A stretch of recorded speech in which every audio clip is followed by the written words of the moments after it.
Como vai? Tudo bem? Nesta aula, vamos retomar o estudo da geometria plana. Tenho certeza que você já deve ter construído um liga-pontos. Uma sequência de pontos numerados que você deve unir com pedacinhos de reta para formar uma figura. Na matemática, muitas dessas figuras são chamadas de polígonos. Vejamos os assuntos da aula de hoje. Polígonos, quadriláteros notáveis. Imagine um conjunto de pontos num plano, só que 3 a 3 não alinhados, 3 a 3 não colineares. Observe a tela. Unindo pontos consecutivos, quantos segmentos de reta serão necessários para fecharmos a figura? 1, 2, 3, 4, 5, 6, 7 e 8. 8 pontos, 8 segmentos de reta. A reunião do polígono com o seu interior forma a superfície ou região poligonal, podendo ser convexa ou côncava. As regiões côncavas apresentam uma entrada, uma entradinha, côncava. Os pontos que formam o polígono são chamados de vértices, enquanto que os segmentos de reta são os lados. Observe na tela. N vértices, N lados. O número de vértices é igual ao número de lados. É igual também ao número de ângulos internos e externos. Um interno e um externo para cada vértice. O nome do polígono vai depender do seu número de lados, ou o que é a mesma coisa, do seu número de vértices. Acompanhe comigo a nomenclatura.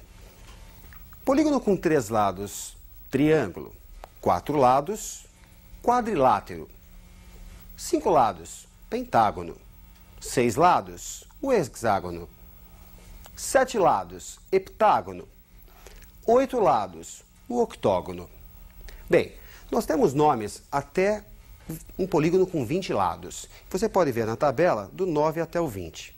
No entanto, repare que vai na sequência até o 12. De repente pula para o 16 e depois vai para o 20. Na realidade, do 13 ao 19, o nome é composto. Por exemplo, 16, hexa de 6, decágono. Como é que ficaria o 15 então? Penta, decágono. Penta de 5, decágono, 15 lados. Unindo vértices consecutivos, formamos lados. O que vamos obter se unirmos vértices não consecutivos? Diagonais. Observe a tela. Temos um polígono de 7 lados, um heptágono. O vértice A1, ao ser ligado aos outros vértices, forma diagonal com todos, menos com ele próprio e com os dois vizinhos, que formam lados. O vértice A2 também forma diagonal com todos os vértices, menos com ele próprio e com os dois vizinhos. Como cada um dos 7 vértices forma diagonal com todos os demais menos 3, ele próprio e seus dois vizinhos, no caso descrito, teremos 4 diagonais de cada um dos 7 vértices. No entanto, como cada diagonal começa num vértice e termina em outro vértice, a diagonal A1 A4, por exemplo, é a mesma que a diagonal A4 A1. O produto 4 vezes 7 conta 2 vezes cada diagonal. Portanto, podemos obter o número de diagonais fazendo 4 vezes 7 dividido por 2.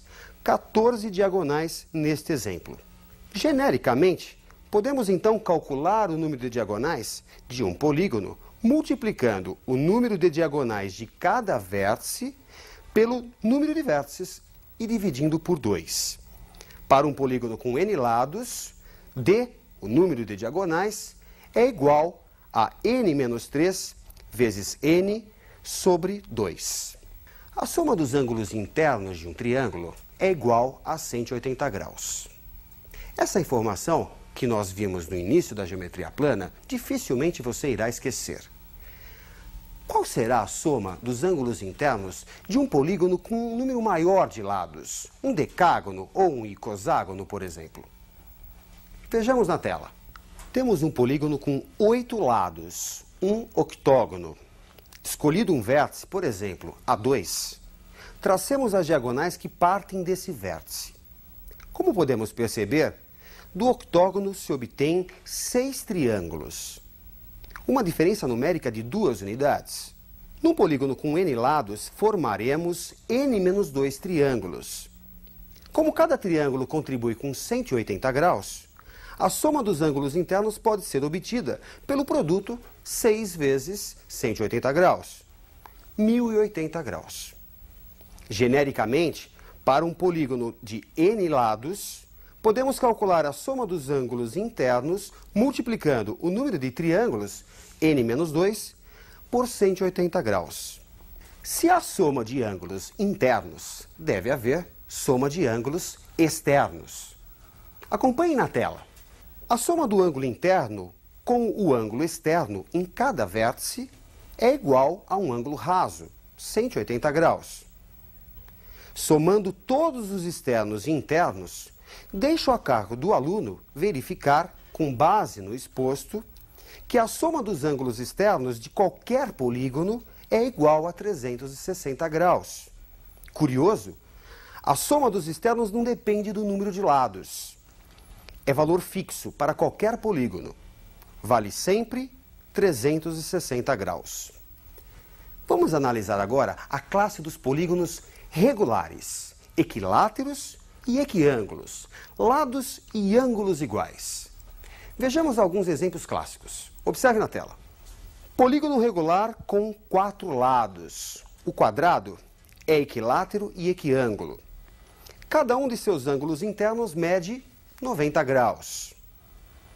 Polígono regular com 3 lados, triângulo equilátero, soma dos internos é igual a 180 graus. Como temos 3 internos iguais, cada um deles vale 180 dividido por 3, 60 graus, portanto. Genericamente, para um polígono de n lados, cada interno é obtido somando-se todos os internos e dividindo-se pelo número de ângulos. Analogamente, cada externo é obtido pela divisão da soma dos externos, 360 graus, pelo número de externos. Vamos ver alguns exercícios de vestibular que tratam desse assunto. Acompanhe o primeiro exercício. Um joalheiro recebe uma encomenda para uma joia poligonal. O comprador exige que o número de diagonais seja o triplo do número de lados. Nessas condições, que forma poligonal terá a joia? No exercício, é dado que o D, número de diagonais, é o triplo do número de lados, D igual a 3n. Mas nós sabemos que o número de diagonais é dado pela relação n-3 vezes n sobre 2. Tira-se o D, coloca-se 3n. Assim, temos a expressão 3n igual a n-3 vezes n sobre 2. Simplificando essa expressão, dividindo os dois membros por n, resulta 3 igual a n-3 sobre 2.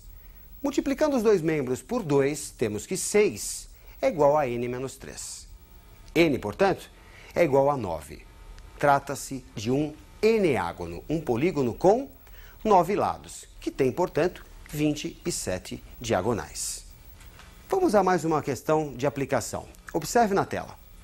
Qual o valor inteiro mais próximo da medida do ângulo interno do heptágono regular da moeda de 25 centavos de real? Por tratar-se de uma figura regular, cada um de seus ângulos internos é obtido somando-se todos os ângulos internos e dividindo pelo número de ângulos. Neste caso, o número de lados ou número de ângulos é 7.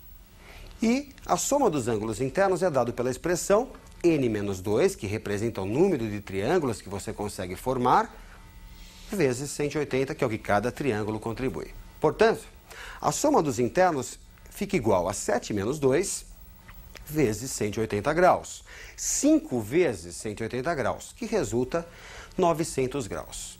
Para obter a medida de cada ângulo interno, é só pegar a soma de todos os internos e dividir pelo número de ângulos. 7 ângulos. Isso dá aproximadamente 129 graus, a medida de cada ângulo interno da moeda de 25 centavos de real. No conjunto dos quadriláteros notáveis, alguns possuem propriedades que você precisa conhecer. Vamos estudar agora os quadriláteros notáveis. Observe na tela. Trapézio. Quadrilátero com dois lados paralelos às bases. Os outros dois lados são chamados de lados transversos. Um trapézio especial é o trapézio isósceles, em que os lados transversos têm a mesma medida. Outro trapézio especial é o trapézio retângulo, em que um de seus lados transversos é perpendicular às bases. Quadrilátero com lados opostos paralelos, o paralelogramo tem lados opostos congruentes e suas diagonais se interceptam no ponto médio de cada uma delas. Seus ângulos opostos também são congruentes. Paralelogramo com ângulos iguais, o retângulo tem diagonais congruentes. Paralelogramo com lados iguais, o losango tem diagonais perpendiculares entre si. Retângulo e losango, o quadrado tem lados e ângulos iguais. É um quadrilátero regular. Acompanhe uma questão de aplicação sobre esse assunto. Observe na tela. O quadrilátero da figura ABDE é um quadrado e o triângulo ABC é equilátero. Calcule a medida do ângulo CDA. Como o quadrado tem lados iguais e o triângulo tem lados iguais, e esses dois têm um lado em comum, podemos dizer que o triângulo BCD é um triângulo isósceles de base CD.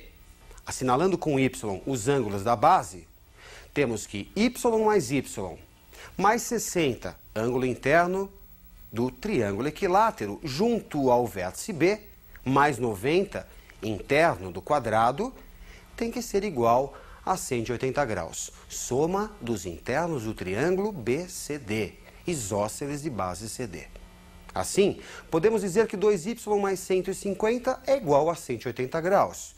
2y é igual a 30. Y é igual a 15 graus. O ângulo que se quer determinar é o ângulo formado entre o segmento AD, que é a diagonal do quadrado, e o segmento CD. No entanto, a diagonal AD divide o ângulo reto, o ângulo do quadrado, em 2 de 45. Portanto, x mais 15 deve dar 45. 15, o ângulo obtido anteriormente. Conclusão, x igual a 30 graus.